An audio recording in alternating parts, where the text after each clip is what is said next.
डम डम डोलिया डमाक अंगनवा उठे सोहर अंगनवा उठे सोहर हो।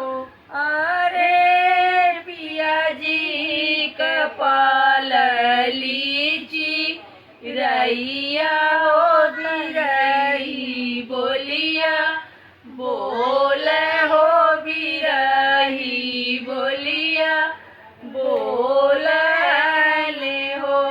सासु जसु तैली हो सरावा हो ननद जी दुवरिया हो ननद जी दुवरिया हो।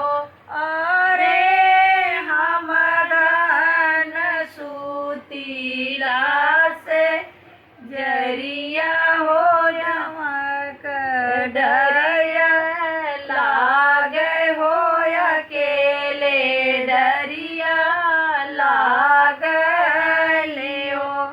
डम डम ढोलिया